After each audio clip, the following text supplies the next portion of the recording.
तो वसूली करके ही जाऊंगा। घनश्याम, अरे ओ घनश्याम। वो तो स्कूल गए हैं। स्कूल गया है।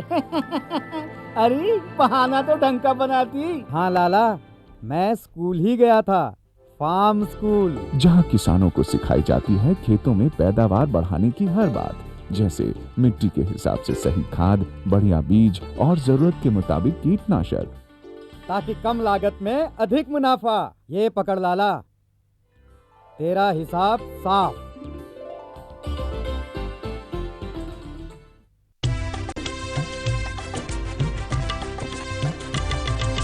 सहकारिता के बल पर विकास के लिए उठे कदम, जन सहकार की ताकत लेकर आगे बढ़ते जाएं हम। जन जन ने इस क्रांति में है विश्वास जगाया, हम सब ने मिलकर विकास का परचम है फहराया।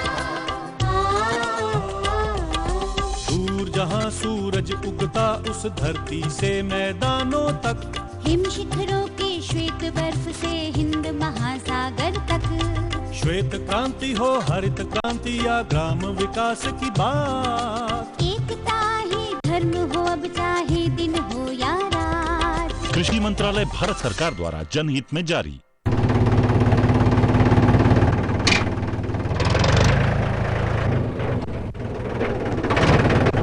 अरे हरकू वाह, बीज, कीटनाशक और आज खाद भी। अरे इतना खर्चा कहाँ से? अरे खर्च की चिंता किसे है, मेरे पास है ये किसान क्रेडिट कार्ड। कार्ड? अरे बैंकों द्वारा जारी इस कार्ड से किसान उसकी सीमा तक की रकम कभी भी बैंक से निकलवा सकता है और खेती बाड़ी की सामग्री कभी भी खरीद सकता है। तो हरकू भैया एक कार्ड मेरे लिए भी। किसान क्रेडिट कार्ड के लिए नजदीकी बैंक से संपर्क करें और पाएं ढेर सारे लाभ।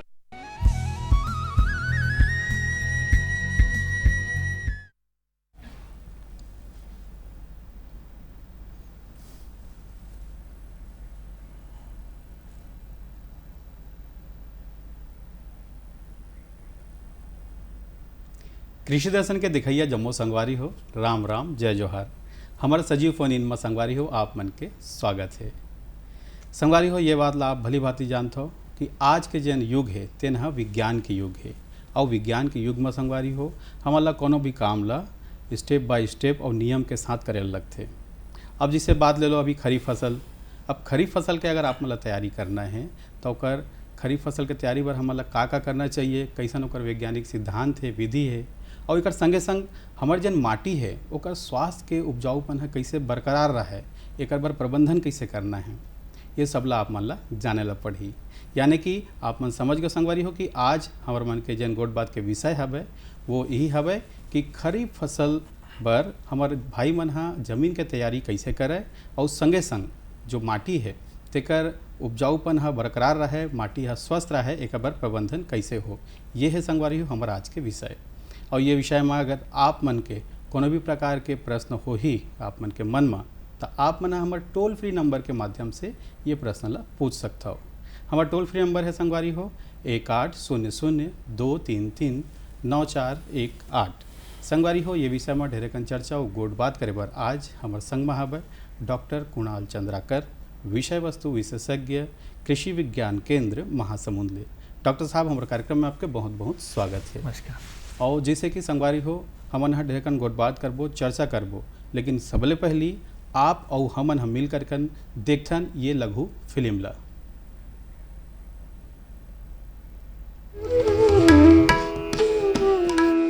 खरीफ की फसल हेतु गहरी जुताई मिट्टी पलटने वाले हल से करना चाहिए एवं वर्षा प्रारंभ होते ही 2-3 बार देशी हल या कल्टीवेटर से जुताई कर खरपतवार रहित करने के उपरांत खेत में पाटा चलाकर समतल करें। दीमक से बचाव के लिए क्लोरपायरीफॉस 1.5% चूर्ण 20 से 25 किलोग्राम प्रति हेक्टेयर के मान से खेत की तैयारी के समय मिट्टी में मिलाना चाहिए। उर्वरकों का संतुलित मात्रा में प्रयोग करने के लिए मिट्टी का परीक्षण करवाना आवश्यक है। मिट्टी की जांच से पता चलता है कि भूमि में कौन सा पोषक तत्व उचित, अधिक या कम मात्रा में है। यदि आप बिना मिट्टी की जांच कराए पोषक तत्व डालते हैं तो संभव है कि खेत में जरूरत से अधिक या कम खाद डाल दी जाए। मृदा का सफल नमूना लेने के लिए मृदा परीक्षण ट्यूब, बर्मा, कुदाली तथा खुरपी का प्रयोग किया जा सकता है। मिट्टी के रासायनिक परीक्षण के लिए पहली आवश्यक बात है खेतों से मिट्टी का सही नमूना लेना। न केवल अलग अलग खेतों की मृदा की आपस में भिन्नता हो सकती है, बल्कि खेत के अलग अलग स्थानों की मृदा में भी भिन्नता हो सकती है। खेत की उपजाऊ शक्ति की जानकारी के लिए ध्यान देने योग्य बात यह है कि परीक्षण के लिए मिट्टी का जो नमूना लिया गया है वह आपके खेत के हर हिस्से का प्रतिनिधित्व करता हो। मिट्टी का नमूना हमेशा फसल की बुवाई या रुपाई के 1 माह पहले लेना चाहिए। जिस खेत का नमूना लेना हो उस खेत के 5 स्थानों पर निशान लगाएं। मिट्टी को बाल्टी या टब में इकट्ठा कर लें। इसी तरह सभी स्थानों से नमूना इकट्ठा कर ले व अच्छी तरह मिला ले। अब मिट्टी को फैलाकर 4 भागों में बांट ले। इन 4 भागों में से आमने सामने के 2 भाग उठाकर फेंक दे। बाकी बचे हुए भाग को फिर से मिला ले। 4 भाग कर ले व 2 भाग फेंक दे। बची हुई मिट्टी को मिला ले। यह प्रक्रिया तब तक दोहराएं जब तक हमारे पास 500 ग्राम मिट्टी शेष बचे। बचाव के उपाय के तर्ज पर अगर हमें फसलों को रोगों से बचाना है तो बीज को उपचारित करके काम लेना चाहिए, जिससे काफी हद तक फसलों को रोगों से बचाया जा सकता है। बीजोपचार सबसे पहले बीज को फफूंदनाशी, फिर कीटनाशी और बाद में कल्चर से उपचारित करना चाहिए। सामान्यतः बुवाई आज भी किसानों द्वारा छिटकावा विधि से की जा रही है, जिसमें सिंचाई, निराई गुड़ाई में समस्या का सामना करना पड़ता है। बुवाई की सर्वोत्तम विधि है कतार विधि। इसमें किसान को सीड ड्रिल का उपयोग करना चाहिए, जिससे कि हम बीज की उचित मात्रा डाल सके। इसमें कतार से कतार और पौधे से पौधे की दूरी निश्चित कर सकते हैं, जो विभिन्न कृषि कार्य में लाभदायक होती है। जहां सिंचाई संसाधनों की कमी होती है या बरसात का औसत कम रहता है, वहां पर कम पानी वाली किस्मों का चयन करना चाहिए, जो कम पानी में कम समय अवधि में पककर तैयार हो जाए।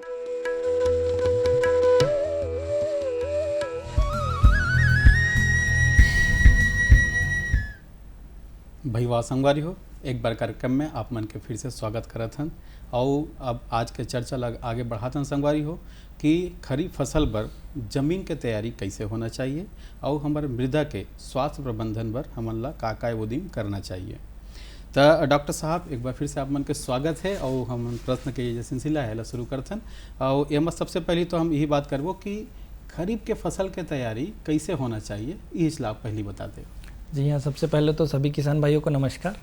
और देखिए, आगामी खरीफ फसल हेतु भूमि की तैयारी के लिए किसान भाई मिट्टी पलटने वाले हल से या कल्टीवेटर के माध्यम से गहरी जुताई करें। कम से कम 2 बार गहरी जुताई करें किसान भाई। उसके पश्चात जैविक खाद की अनुशंसा की जाती है, जिसमें गोबर की खाद का किसान भाई उपयोग करें। और गोबर के खाद की लगभग 8 से 10 टन प्रति हेक्टेयर मात्रा की अनुशंसा की जाती है। किसान भाई एक बात का ध्यान रखें कि ये जो गोबर की खाद है वो पूर्ण रूप से सड़ी हुई, साफ़ और भुरभुरी हो। तो इस गोबर की खाद को किसान भाई खेतों में फैला दें, अच्छे प्रकार से मिला दें और उसके पश्चात एक बार पुनः जुताई करके खेत में पाटा चला दें। तो इस तरह से किसान भाई खरीफ फसल हेतु भूमि की तैयारी को अच्छे से कर लें। जी डॉक्टर साहब, बहुत सुखर बात लग बताया हो। एमा अपन हाँ एक बात और बताया हो कि गहरी जुताई कर लेवें और साथ में जो अपन जो जैविक खाद है ये ला हम डाल लेवन। ई कर से का लाभ होते, गहरी जुताई से का लाभ होते और जैविक खाद ला डाले से हमारे फसल में का लाभ होते? देखिए, गहरी जुताई जब किसान भाई कल्टीवेटर के माध्यम से या मिट्टी पलटने वाले हल से करते हैं तो जो नीचे की मिट्टी है वो पलट के ऊपर आ जाती है जी।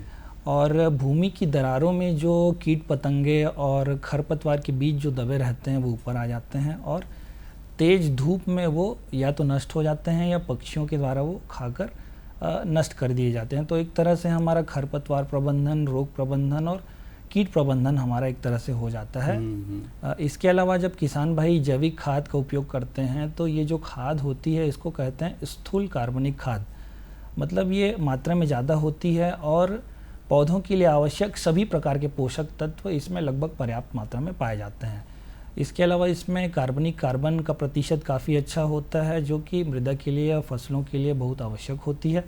इसके अलावा ये मृदा की संरचना को ये सुधारते हैं, उसकी भौतिक स्थिति को सुधारते हैं, मृदा में जो जल धारण क्षमता को ये बढ़ाते हैं, उसमें जो रंध्राकाश होते हैं उसकी संख्या में ये वृद्धि करते हैं, मिट्टी को ये भुरभुरी करते हैं, नरम करते हैं। और जब मिट्टी नरम होती है, भुरभुरी होती है, तो पौधों की जड़ें नीचे तक गहराई तक पहुंचती है और गहराई से ये पोषक तत्वों का अवशोषण करती है। तो ये सारे जो लाभ हैं जैविक खाद डालने से हमको होते हैं, तो निश्चित रूप से किसान भाइयों को ये जैविक खाद का उपयोग हमको करना चाहिए। जी डॉक्टर साहब, जैसे हम बात करते हैं मृदा के स्वास्थ्य के विषय में, तो मृदा स्वास्थ्य के विषय में मतलब मृदा जो हमारे जो स्वास्थ्य है एला जाने बर हमन कैसन ढंग के परीक्षण कराना चाहिए, और उपयुक्त समय का होते? देखिए मृदा नमूना जो लेना है उसका उपयुक्त समय होता है गर्मियों का मौसम। अच्छा। और किसान भाई इस समय का भी उपयोग करते हुए खेतों में जाएं और मृदा नमूना ले सकते हैं, क्योंकि इस समय खेत खाली होता है, तो इस समय का किसान भाई उपयोग करें। और जो मृदा नमूना लेना है ये एक बहुत महत्वपूर्ण काम है, और जितना अच्छा किसान भाई मृदा का नमूना लेंगे उतना अच्छा और सटीक परिणाम उनको किसान भाइयों को प्राप्त होगा। तो इसके लिए किसान भाई जैसे एक खेत से किसान भाई नमूना लेना चाहते हैं तो वहाँ पे वो 5 से 6 जगहों का वो चयन कर लें। उस जगह से वो घास फूस या पुरानी फसलों के जो अवशेष थे उसको वो हटा दें।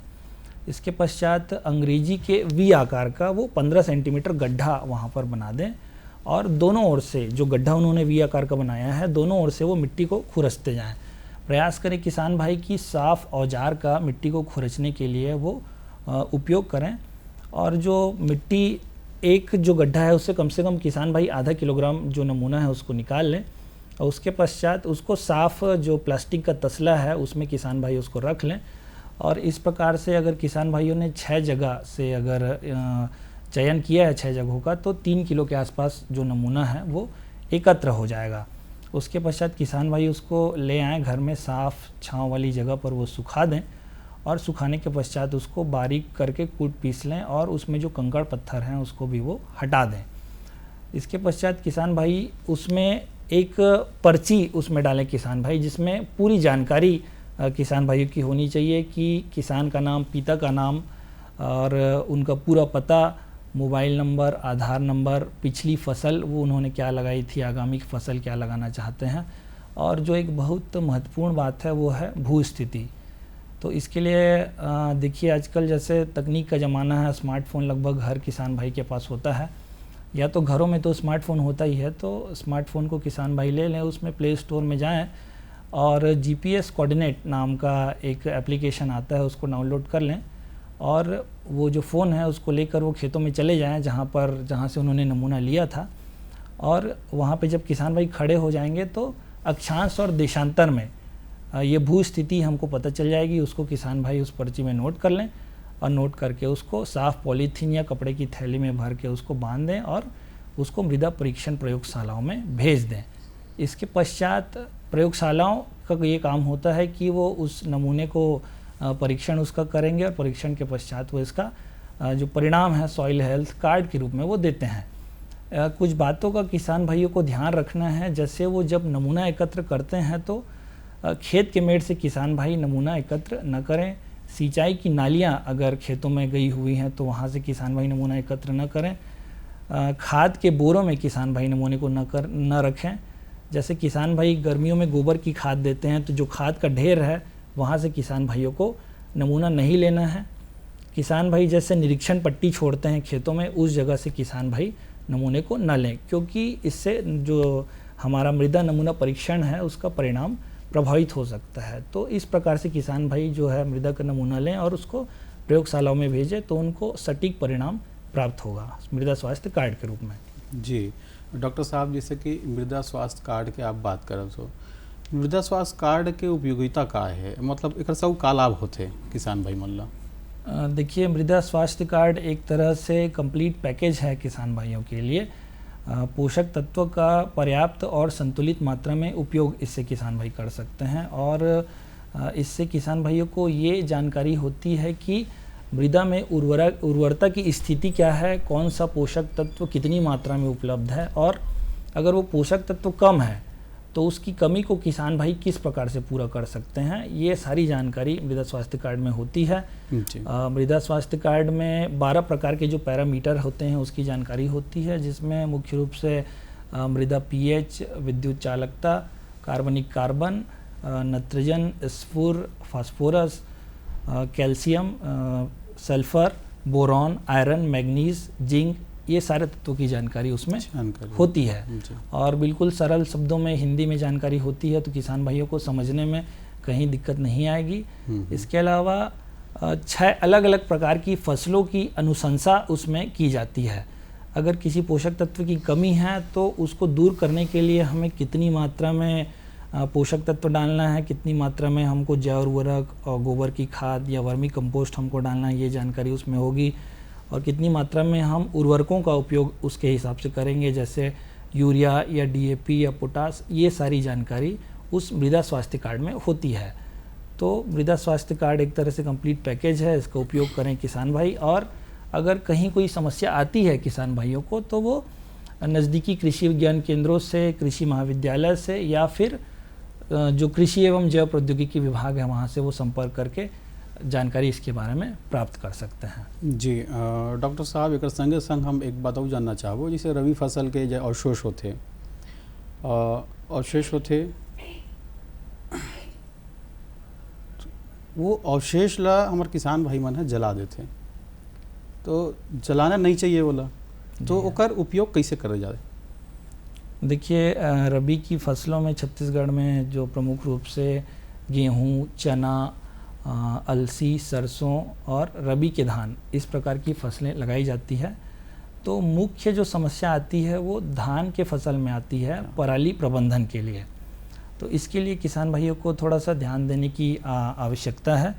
देखिए, अभी ये प्रचलन में है कि हार्वेस्टर के द्वारा फसलों की कटाई होती है और जो बड़ा पैरा है वो खेतों में छूट जाता है, 1.5 फीट 2 फीट का पैरा छूट जाता है और किसान भाइयों को उसको इकट्ठा करने में या उसका प्रबंधन करने में परेशानी होती है। तो उसके लिए किसान भाई एक बेलर नाम की मशीन आती है, उसका किसान भाई उपयोग करें। ये जो मशीन है कृषि अभियांत्रिकी विभाग से किसान भाई इसको प्राप्त कर सकते हैं और कृषि विभाग के अंतर्गत ये मशीन ये जो विभाग है वो आता है।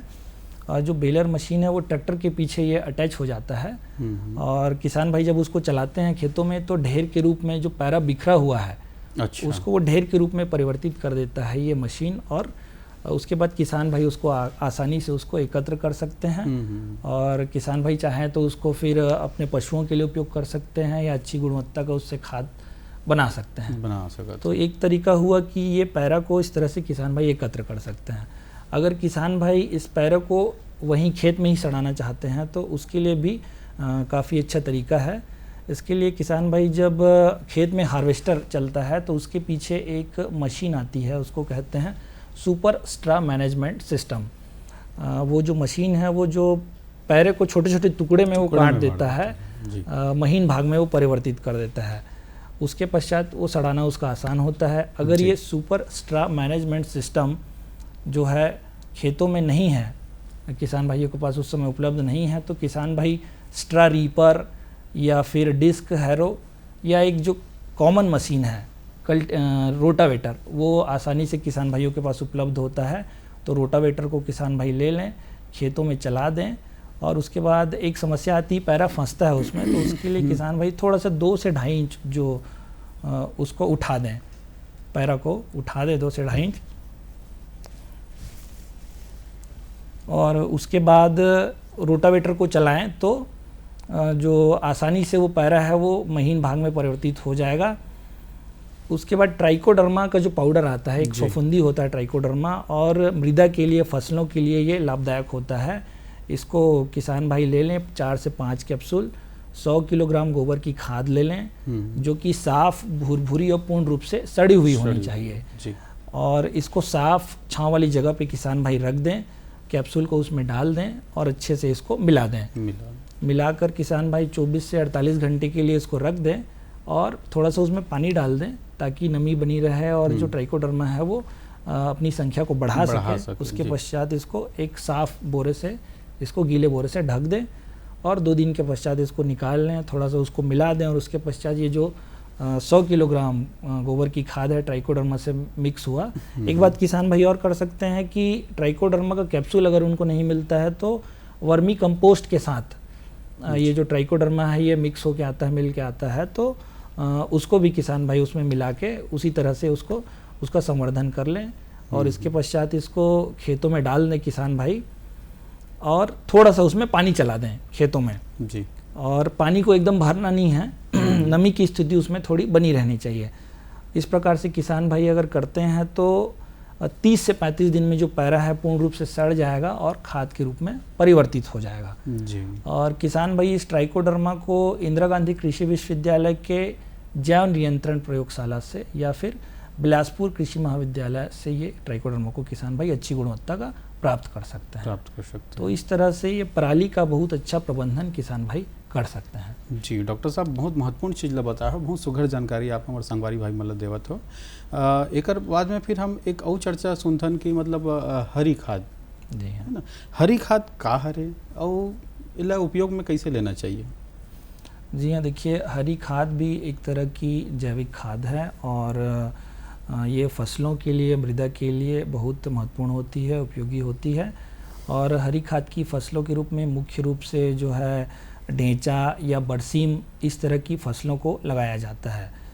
किसान भाइयों के पास अगर सिंचाई की सुविधा है तो ये हरी खाद की फसलों का वो लगा सकते हैं। किसान भाई जैसे रोपा या बुआई अगर करना चाहते हैं तो हरी खाद के जो बीज हैं लगभग 40 से 45 किलोग्राम बीज प्रति हेक्टेयर इसकी अनुशंसा की जाती है। उसको खेतों की जुताई कर लें एक बार और उसमें चला दें और बीज को डाल दें और बीज को डालने के पश्चात जब ये फसल 30 से 35 दिन की हो जाए, जो कि फूल आने की पहले की तुरंत अवस्था होती है, उस समय इसकी वानस्पतिक वृद्धि काफ़ी अच्छी होती है। उस समय किसान भाई इसको ट्रैक्टर खेतों में चला दें और रोटावेटर के माध्यम से इसको खेतों में अच्छे प्रकार से मिला दें।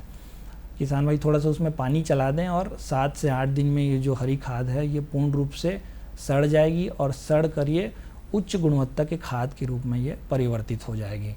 और इससे लाभ ये होता है कि ये मृदा की संरचना में सुधार करते हैं, मृदा में जो पोषक तत्वों की मात्रा है उसमें ये वृद्धि करते हैं। इसके अलावा ये मृदा में रंध्राकाश की संख्या को बढ़ाते हैं और पौधों की जड़ें अधिक गहराई तक जाती है, अधिक गहराई से पोषक तत्वों को अवशोषित करती है।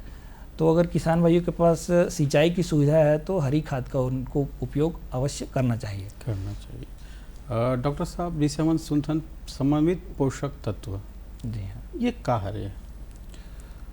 देखिए समन्वित पोषक तत्व प्रबंधन एक तरह से हम जो पोषक तत्व मिट्टी को देते हैं उसमें हमको समन्वय बना के चलना है। अच्छा, मतलब रासायनिक उर्वरक भी हमको देना है और जो कार्बनिक पदार्थ है, जैविक खाद है, उसको भी हमको प्रदान करना है जी। तो इसके लिए किसान भाई जैसे किसी फसल की जो उर्वरक आवश्यकता है उसका जो 75% भाग है उसको रासायनिक उर्वरकों के माध्यम से दे सकते हैं, यूरिया, डीएपी, पोटास, सल्फर, इन सब के माध्यम से। और जो 25% भाग है उसको किसान भाई विभिन्न प्रकार के जैविक खाद जैसे गोबर की खाद, हरी खाद, इनके माध्यम से किसान भाई इसको प्रदान कर सकते हैं। जी हाँ, यही लकैसन हमन समन्वित पोषक तत्व प्रबंधन। डॉक्टर साहब, बहुत सुघर जानकारी आप हमारे संगवारी भाई मन दे हो, एक बार आप बहुत बहुत धन्यवाद। संगवारी हो, आप मन देखे सुने कि कैसन ढंग के आप मन अपन क्षेत्र में जिन खरीफ के फसल पर जमीन के तैयारी कैसे करना है और हमारे माटी के जिन स्वास्थ्य है वो बने रहा है, एक बार माटी के स्वास्थ्य प्रबंधन कैसे करना है, ये जम्मो गोड़ बात ला आप मन सुने हो। अगले अंक में फिर आबो, तब तक बर जय जोहार।